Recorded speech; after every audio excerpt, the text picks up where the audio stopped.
killed 7 men. Yes, and you I'm did. asking you, what got you to kill the 7 And men? I'm telling you because the cops let me keep killing them, Nick. Don't you get?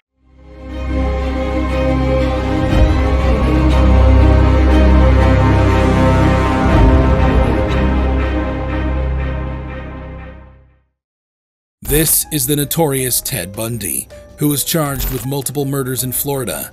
Theodore Robert Bundy, known as Ted Bundy, was an infamous American serial killer who terrorized the nation during the 1970s. With a chilling blend of charm and deception, Bundy kidnapped, sexually assaulted, and murdered numerous young women and girls, leaving a trail of fear and devastation in his wake. Despite initially denying his crimes, he confessed to 30 murders between 1974 and 1978. For the record, you are guilty of killing many women and girls. Yes, that's true. However, the true number of his victims remains unknown and is believed to be much higher. Bundy possessed a disturbing charisma and handsome appearance, which he skillfully employed to gain the trust of his victims. Will you marry me? Yes. And I do hereby marry you. And society. He would approach women in public places, often pretending to be injured or assuming the role of an authority figure, luring them into his trap.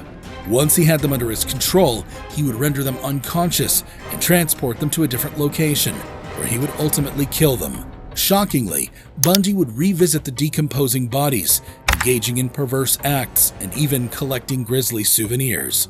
Bundy's reign of terror was punctuated by his arrest in 1975 for kidnapping and attempted assault in Utah.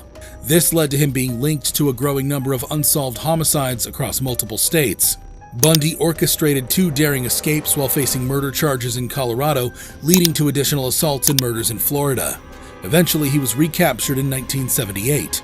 Subsequently, he was sentenced to death for his heinous crimes in Florida, receiving 3 death sentences in 2 separate trials. The order that on such scheduled date that you be put to death by current of electricity sufficient to cause you immediate death. In prison, Bundy opened up on what led to his atrocious crimes. He absolved society and his family of wrongdoing and pointed out a most unlikely influence. So how did Ted Bundy explain his murderous killing spree? Basically, I was a normal person. I wasn't some guy hanging out at bars or in bum. I wasn't a pervert in the sense that, people look at somebody and say, I know there's something wrong with them, just tell. I mean, I was essentially a normal person. I had good friends. I led a normal life, except for this one small but very potent, very destructive segment of it that I kept very secret, very close to myself, and didn't let anybody know about it. And it happened in stages, gradually. It doesn't necessarily, not to me at least, happen overnight. My experience with, I say pornography generally, but with pornography that deals on a violent level with the sexuality, is that once you become addicted to it, and I look at this as a kind of addiction, like an addiction, you keep craving something which is harder, something which gives you a greater sense of excitement, until you reach the point where the pornography only goes so far.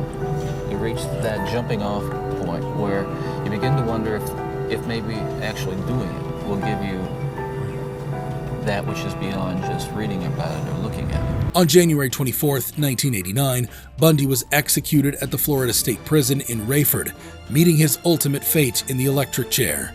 After his execution, Bundy's remains were cremated and his ashes were scattered in the Cascade Range of Washington State, as specified in his will, forever obscuring the exact location of his resting place.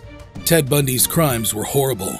This wasn't the only time a serial killer explained the reason for their crimes. This is Ricardo Richard Leyva Munoz Ramirez, who is facing charges for murder in California.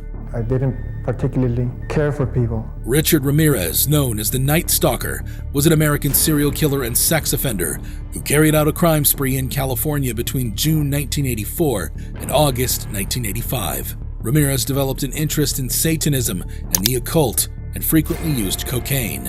Ramirez's crimes include burglaries, murders, attempted murders, assaults, and sexual assaults.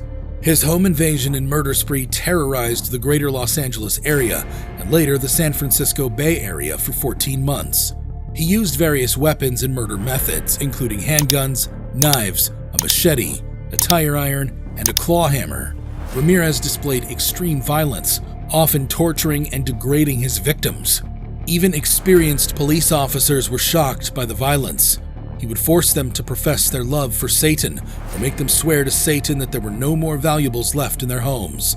One of Ramirez's crimes, the murder of 9-year-old Mei Lung in San Francisco, occurred in April 1984. The police reported that she was physically abused, strangulated, sexually assaulted, and stabbed. Although this crime was not initially connected to Ramirez, his DNA matched the crime scene in 2009. Ramirez's picture ran on front pages, and within hours, angry residents of this East LA neighborhood spotted, captured, and then severely beat Richard Ramirez as he tried to steal a car to evade police. Ramirez's reign of terror ended when he was identified by passers-by, chased, and captured by residents in East Los Angeles after attempting to escape. Ramirez was subsequently convicted of his crimes and sentenced to death. In 1989, Ramirez was convicted of 13 counts of murder, 5 attempted murders, 11 sexual assaults, and 14 burglaries. The judge described his deeds as exhibiting cruelty, callousness, and viciousness beyond human understanding. Ramirez never expressed remorse for his crimes. In custody, Ramirez was asked about the reason behind the incessant killings, although he claimed to not know. Why on earth would you have hurt those people? Why did you kill those people? No comments. No comments. I cannot answer it at this time. He later opened up on the reasons for the murders. It comes about by circumstances and like a recipe, poverty, drugs, child abuse. These things, contribute to a person's frustration and anger. And at some point in life, he explodes. On June 7, 2013, Ramirez died in a California hospital from complications of B-cell lymphoma. He had a history of chronic substance abuse and chronic hepatitis C viral infection. Serial killers often provide insight into their thinking patterns. However, for Jeffrey Dahmer, it was a whole new level. This is Jeffrey Lionel Dahmer, who is facing charges for multiple homicides in Milwaukee, Wisconsin. Jeffrey Dahmer, also known as the Milwaukee Cannibal, or the Milwaukee Monster, was an American serial killer and sex offender. The police said that between 1978 and 1991, Dahmer murdered and dismembered 17 males. His later murders involved necrophilia, cannibalism, and preserving body parts, often skeletons. Dahmer was caught when Tracy Edwards, one of his intended victims, managed to escape and led police officers to Dahmer's apartment. Inside, the officers found evidence, including Polaroid pictures of dismembered bodies. Dahmer resisted arrest but was eventually subdued and taken into custody. An extensive search of his apartment revealed severed heads, skulls, body parts, and preserved organs. Dahmer was charged with multiple counts of first-degree murder and faced additional charges in Ohio. He pleaded guilty to 15 counts of murder. While incarcerated, Dahmer provided a unique insight into what made him the Milwaukee Monster. Was this about some kind of desire to keep these people with you, not to be abandoned, not to have them leave? I think that did play into it, but there was a big element of wanting complete control over someone, total control, not having to consider their wishes, being able to keep them there as long as I wanted. That was a big part of it. Lust played a big part of it, controlling lust. Once it happened the first time, it just seemed like it had control of my life from there on in. It was a major part of my thinking from then on. Surprisingly, Dahmer claimed that he hated killing people. Killing that excited you, or is it what happened after the killing? No, the killing was just a means to an end. That was the least satisfactory part. I didn't enjoy doing that. That's why I tried to create living zombies. In 1992, he was convicted of 15 of the 16 homicides committed in Wisconsin and sentenced to 15 terms of life imprisonment. He was later sentenced to an additional life term for a homicide committed in Ohio in 1978. On November 28, 1994, Dahmer was beaten to death by Christopher Scarver, a fellow inmate at the Columbia Correctional Institution in Portage, Wisconsin. This is Aileen Carol Wournos, who is facing charges for multiple murders in Florida.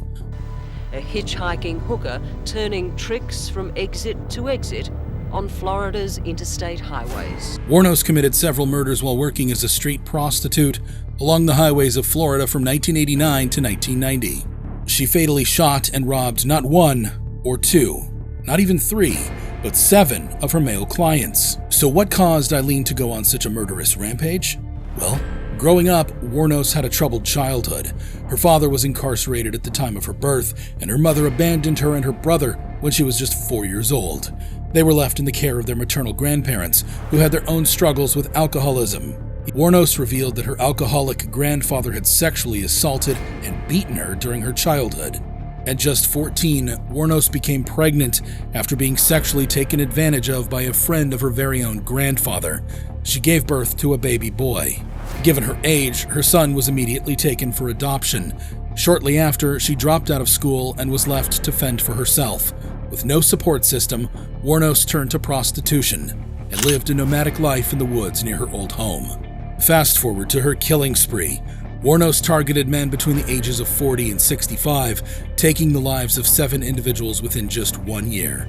But her reign of terror ended when she was arrested on an outstanding warrant in 1991. One of Wournos' acquaintances, Moore, agreed to help the police by obtaining a confession from her and testified against her. Here's where it gets interesting.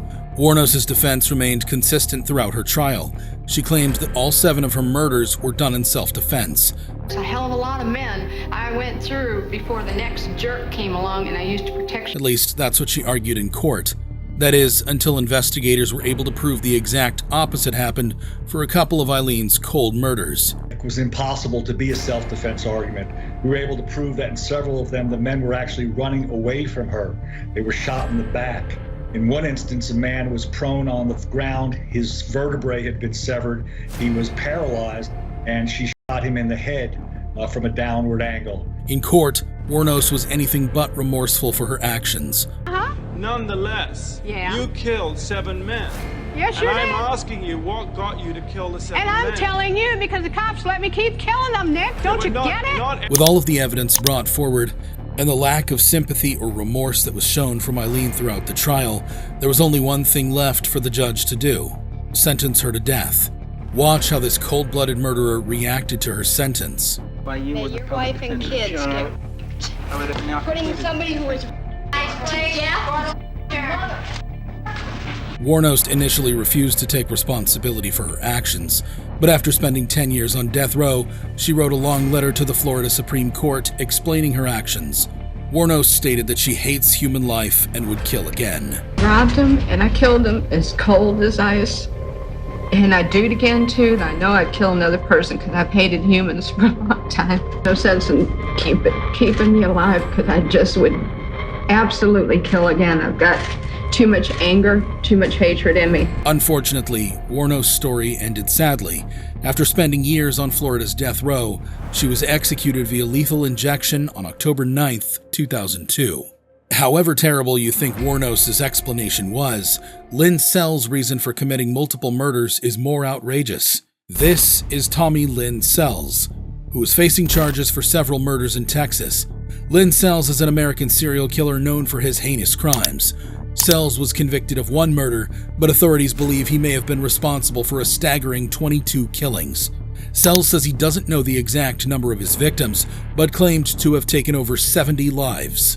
Billy the Kid making notches on my holster, so I know it's been a lot. Born on June 28, 1964 in Oakland, California, Sells had a troubled upbringing. His presumed father passed away when he was just 11 years old, and tragedy struck when he and his twin sister contracted meningitis. Sadly, his sister didn't survive the illness. Following these tragic events, Sells was sent to live with his aunt in Holcomb, Missouri. However, he was later returned to his mother after she discovered that his aunt wanted to adopt him. Sells' life took a dark turn at a young age. By the tender age of 7, he was already regularly drinking alcohol thanks to his grandfather's stash. Around this time, he also formed a disturbing relationship with an adult man named Willis Clark, who Sells claimed molested him. Shockingly, Sells alleged that his mother encouraged this relationship, impacting his mental well-being. As he grew older, Sells' troubles escalated. At 10 years old, he began using narcotics. At 14, Sells became a nomad, living a transient life. One of Sells' most horrifying acts occurred December 31st, 1999, when he took the life of 13-year-old Aileen Katie Harris. Police said that he sexually assaulted her before fatally stabbing her. He also attempted to kill 10-year-old Crystal Searles. However, she miraculously survived and sought help from neighbors despite suffering a severed trachea. Thankfully, Sells was apprehended after being identified based on a sketch created from the victim's description. During interrogation, Sells explained that he killed because it gave him a rush. First time I did a shot of dope, it was the best feeling I ever had in my life. The first time I killed somebody, it was such a rush. It was just like that shot of dope. Every time I did it, it was that rush again, and I started chasing that high. A high that he would be chasing for the rest of his life. Sells also tried to rationalize why he murdered children. Also killed children. Some got killed, yes. Now, why would that happen? I didn't want them to live through the pain I lived through. Sells was sentenced to death on April 3, 2014. His sentence was carried out at the Texas State Penitentiary. As a lethal dose of pentobarbital was administered, Sells took a few deep breaths, closed his eyes, and began to snore. Less than a minute later, he stopped moving, and after 13 minutes, he was pronounced dead. If you thought these explanations were shocking, you need to see this video of the most disturbing reactions of murderers getting life sentences.